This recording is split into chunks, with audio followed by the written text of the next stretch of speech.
ஆண்டவர் உங்களோடு இருப்பாராக.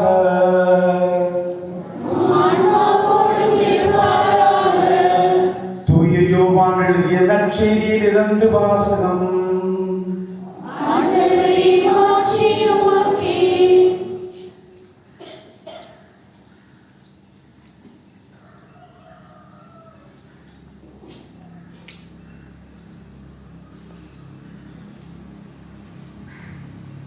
அக்காலத்தில் இயேசு சமாரியாவில் உள்ள சிக்கார் என்னும் ஊருக்கு வந்து சேர்ந்தார்.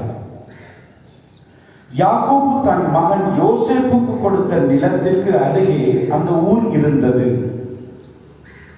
அவ்வூரில் யாக்கோபின் கிணறு இருந்தது.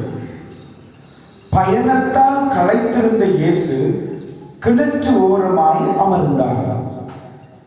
அப்போது ஏறக்குறைய நண்பகல் வேளை.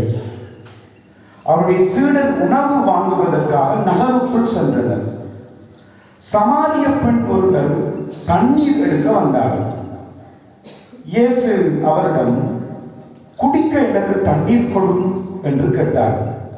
அந்த சமாரிய பெண் அவரிடம், நீர் ஒரு யூதன், நானோ சமாரியன் பெண், நீர் என்னிடம் குடிக்க தண்ணீர் கேட்பது எப்படி என்று கேட்டனர். ஏனெனில் யூதர்கள் சமாரியரோடு பழகுவதில்லை. இயேசு அவரை பார்த்து, கடவுளுடைய கொடை எது என்பதையும் குடிக்க தண்ணீர் கொடும் என கேட்பவர் யார் என்பதையும் நீர் அறிந்தால் நீர் அவரிடம் கேட்டிருப்பீர், அவரும் உமக்கு வாழ்வு தரும் தண்ணீரை கொடுத்திருப்பார் என்று சொன்னார். இயேசு அவரிடம், அந்த பெண் அவரிடம், ஐயா, தண்ணீர் எடுக்க உங்களிடம் ஒன்றும் இல்லை, கிணறும் ஆழமானது, அப்படி இருக்க வாழ்வு தரும் தண்ணீர் உமக்கு எங்கிருந்து கிடைக்கும்? என் தந்தை யாக்கோப்பை விட நீ பெரியவரோ? அவரே எங்களுக்கு இந்த கிணற்றை கொடுத்தார். அவருடைய மக்களும் கால்நடைகளும் இதில் இருந்துதான் தண்ணீர் குடித்து வருவது வழக்கம் என்றார். இயேசு அவரை பார்த்து, இந்த தண்ணீரை குடிக்கும் ஒவ்வொருவருக்கும் மீண்டும் தாகம் கிடைக்கும், ஆனால் நான் கொடுக்கும் தண்ணீரை கொடுக்கும் எவருக்கும் என்றுமே தாகம் இராது.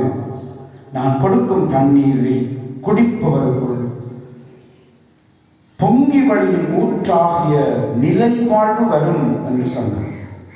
அந்த பெண் இயேசுவை நோக்கி, ஐயா, அந்த தண்ணீரை எனக்கு கொடும், அப்பொழுது எனக்கு தாகமும் எடுக்காது, தண்ணீர் எடுக்க நான் இங்கு வரவும் தேவையில்லை என்றார்.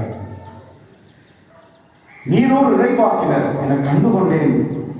எங்கள் முன்னோர் இம்மலையில் வழிபட்டு வந்தனர், ஆனால் நீங்கள் ஜெருசலேமில் தான் வழிபட வேண்டும் என்கிறீர்களே என்றார்.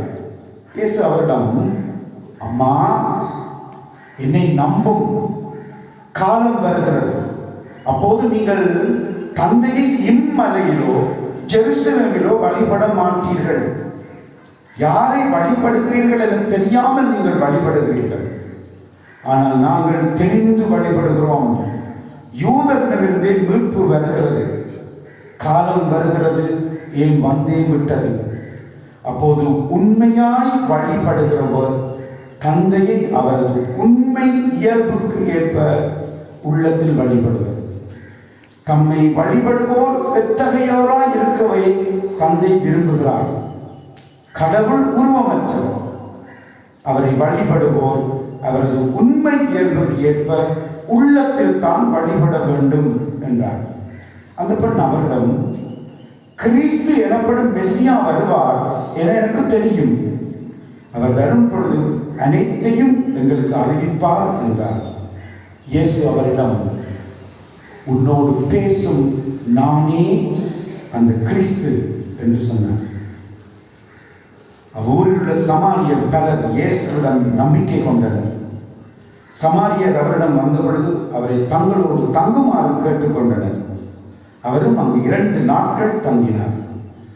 அவரது வார்த்தையை முன்னிட்டு இன்னும் பலர் இயேசுவை நம்பினர். அவர்கள் அந்த பெண்ணிடம், இப்போது உன் பேச்சை கேட்டு நாங்கள் நம்பவில்லை,